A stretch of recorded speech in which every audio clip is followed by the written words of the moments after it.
What is up, dudes? Is Black Ops 6 worth buying? Let me tell ya. Let me explain. But I will say this isn't a Vsauce video. I'm not gonna go into crazy details as to why you should buy 7 Zinger boxes instead of Black Ops 6. I'm not gonna get into the details of that. All right. I will say launch was great. I didn't notice anything too bad until I sunk a few hours into it regarding multiplayer. So let's get into it. Gonna run some zombies because my brain can't really function while playing multiplayer. I can't talk and do commentary at the same time. So not in multiplayer. It's too hectic, especially if the skill-based matchmaking is fucked. First thing, skill-based matchmaking. People seem to be shocked about it, but it hasn't changed. Not that it was ever promised, so I don't really understand. Like, I get it's shit, but it's like, it is what it is. It was never going to change. They never said they were going to change it. And yeah, look, it tilts me a lot, but I've tried to like find ways to deal with it. And I don't take the game. I think if I know it's a sweaty lobby, I just don't take it as serious. And I think what I did recently was I was just like on stream, I was just sniping. I'm like, you know what, stuff it. I'm just going to have fun with it and have a cheeky snipe or whatever. And I ended up actually, you know, hitting a clip, dude. Which, you know, I'll show up next. Peep that shit. Feel free to follow me on Twitch if you want. Like, you don't have to, but like, it'd be really cool if you did. So yeah, I just like try to have fun with it. Like, skill-based matchmaking makes it really hard if you're trying to like camo grind and stuff. I mean, if you're playing objective and whatnot, it might not seem as hard. I don't know, because I haven't really gone out of my way to play objective, as again, I'm just like focusing on camos and getting my guns leveled up, especially over the previous weekend, like the double XP, I was just an absolute gremlin. But yeah, but look, it is what it is. It hasn't changed, it's probably not going to, so you kind of just have to deal with it. Map pools, or the map pool, I haven't played all the maps, so I don't have the best opinion on it, but from the maps I've played, my favorites would have to be Payback, Skyline, which was in the beta, and again, during the beta I really enjoyed that map. That was probably the only one I enjoyed, really.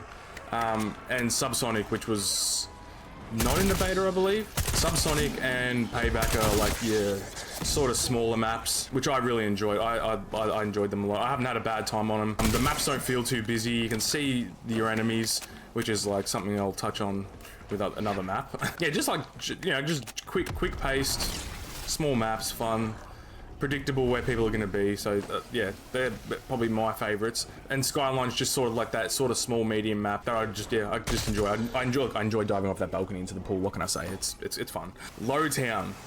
Lowtown is a map I just cannot play, and if I see it, I will skip it. It just makes me sick when I'm playing it. Like physically, like, I don't know what you call it, but if you're on like a slanted part of terrain or whatever, like the camera just goes weird, and it just doesn't mix well with my brain. I physically can't play it. So I just avoid it at all costs, and it's just a busy looking map. I find it really hard to see enemies on that one. They're probably my 2 biggest complaints about it. So yeah, I just avoid it. Which now with Nuketown at like 24/7, I can just avoid it completely. The interesting map is Stakeout.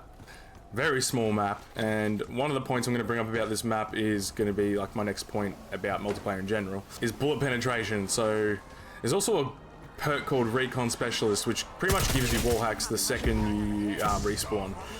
You mix that with paper thin walls on a small map, and it is just hectic. Like, I'm talking like hardcore mixed with Recon Specialist and Stakeout is just like, it's fucked. It is hectic, and I refuse to play it. I just can't. I might eventually go to it for some for specific weapon camos that are just going to be too hard. For example, the baseball bat. Oh god, I'm not looking forward to it. And look, I'm not shitting on like hardcore. Like, hardcore is good, but I need to play hardcore for like a day to get used to it until I feel comfortable playing hardcore. Like, because I'm mainly a core player when it comes to multiplayer. But yeah, like if you're looking for some hectic, just fucking constant gunfight, die spawn, but getting crazy like fury kills and all that kind of shit, that map's your map. Like, definitely play that one if you like shit to get hectic. But other than that, yeah, a lot of people have said the map pool's pretty terrible.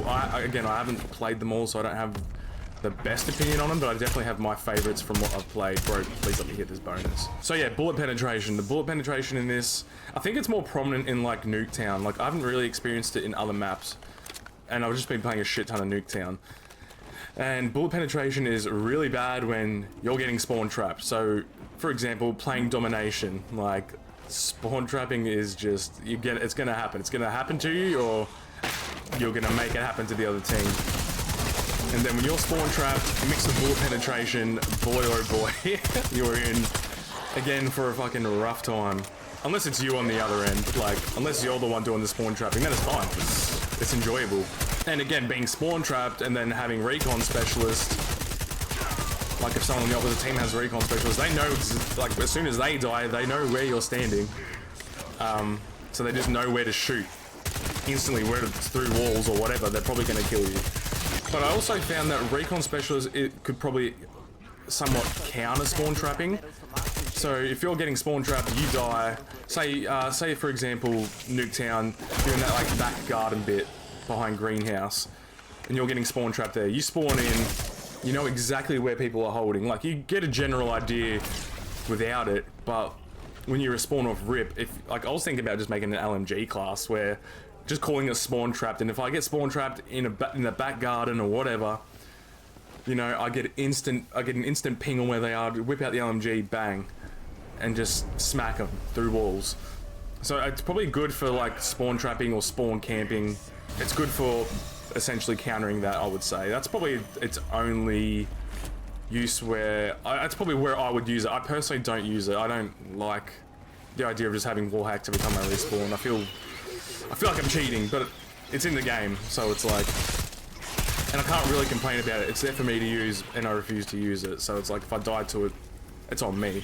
And they're not gonna hard counter a specialist perk. I think they did nerf it from 2 seconds to 1.5 seconds.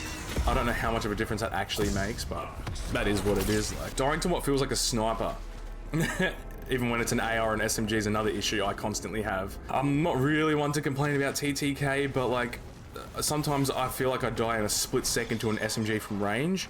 And I've heard of a thing called desync or something like that, where it might look like I turn the corner and instantly die to an AR, but like on the kill cam, which isn't always 1-to-1, on the kill cam, I'm actually standing there for longer than I realize, and you definitely see them throwing the 4 to 5 shots at me.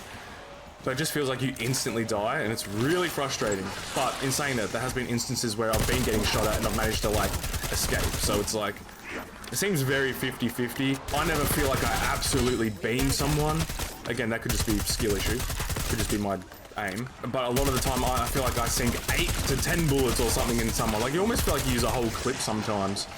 I'd expect it to take 8 to 10 shots if I'm constantly shooting the legs, but I'm not always constantly shooting the legs. I do think I have decent aim when it comes, just ignore the zombies that I'm completely missing at close range. I do feel like I have decent aim.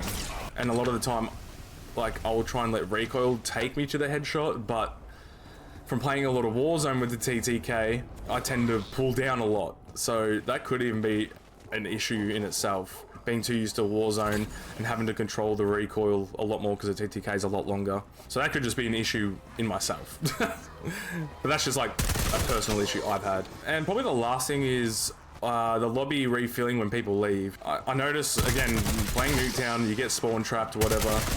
People are gonna leave because they get frustrated. I'm guilty of it. When you've just absolutely had enough of it. It seems to struggle to fill the lobby up with players after players leave, which means you're just gonna go on to lose or get shit on. I don't necessarily mind getting spawn trapped because, again, they're like predictable where they're gonna be, so you can kind of get some free kills with it. But it can be very frustrating at times. And yeah, like, you can go the whole game 2v6 because it just won't fill the lobby back up. I don't know what the issue is with that. Whether it's just the servers I play on don't have enough people, which I highly doubt. Or they just refuse to fill it up once people leave. I don't know. It's just, you kind of just deal with it. Again, I just deal with it, like, it is what it is. If it gets to a point where it's like unplayable and I just can't get a kill, I'll just leave. Like, I'll usually stick it out. So yeah, that pretty much covers the issues that I've had with multiplayer, but I mean, overall, the multiplayer experience hasn't been too bad. There's plenty of camos to grind. You can grind like your tacticals and lethals, which is cool. Kind of makes you, it kind of incentivizes you to use more shit, essentially, which I like. I like that. And I like having extra stuff to grind for. So yeah, that pretty much sums up multiplayer for me anyway. Alright, so Zombies. Zombies has two maps out. So we have Liberty Falls and Terminus. Liberty Falls is more like your classic round-based zombies. There's cosmetic rewards as well once you do something like the, I don't know, like call it the story. So you've got like the story of Liberty Falls and Terminus, whether they're connected or not, I have no idea. I haven't played Terminus yet. I do plan on playing Terminus eventually. And doing all the Easter eggs and getting through all that. Really keen. Liberty Falls, I've pretty much done everything I think on it at the moment, but I'd love to go for like a round 100 challenge type thing, so I'll be getting around to that eventually. Might make a video on it at some point. So yeah, Liberty Falls is probably your more like your best bet. It's just got that, it's more the classic feel. You'll get familiar with the map really quickly, just like anything else, you know, it just takes time. You'll get used to it. It'll feel good. I've been like, I could grind it for hours, given like I've got guns to level up and camos to grind away. But yeah, Terminus I haven't played enough yet. I've only had a run around with like with some mates and whatever just to see what it's like, and it's interesting. I'm definitely gonna get around to it. And also there's a new map coming out this month, I believe. I'm not sure if it's coming with the season 1 update, but I think if you mainly play zombies, there's plenty of content to go through, and there's only more to come. So it seems like they actually might actually give a shit about people who like zombies. Another good thing is about zombies is, again, it gives you these like badges for using like different equipment. So you got like leveling, which look, it gets you XP for just using different shit, which is I like. So I'm kind of like chipping away at wanting to master all these, because once you get the master badge, I think you go into like a diamond badge and all that. So I'm always switching between these. I think I've done like the field upgrades. I've already mastered these two, so I'm just going down the list as I go, and I'm yeah, grinding away at it. I like that. It gives you, it incentivizes you to use different shit, which is good. I've sort of got the same sort of like, yeah, this is where I get a little bit. The researching augments is kind of confusing. So I think at one point you'll only at the start you'll only have one that you can pick and it'll be locked, but essentially you just select it, whatever it is. I'm not sure if like ammo mods and all that, I haven't even touched these, or apparently I have. I don't remember equipping them, but I don't know what one of these are unlocked. I always focus on the perks first. So if there's like a empty if there's one that's unlocked, you just click on it, and I think you have to use that perk to get it, like, you know, to get it through this like leveling up system. I'm not 100% sure, but I just equip it anyway. So again, I'm just going like sort of down the list, getting these and look, like I'm sure they're gonna have like oh, they might not have badges and shit, I'm not too sure, but then like, oh yeah, they don't, never mind. So yeah, once you unlock these, like you get the research to unlock these augments or whatever, you can equip them, so you'll get like 3 for each one. You got major and minor, and you know, you just pick what you think's better, I guess. I don't really know. Walk faster while aiming. You know what? Actually, I might chuck that on.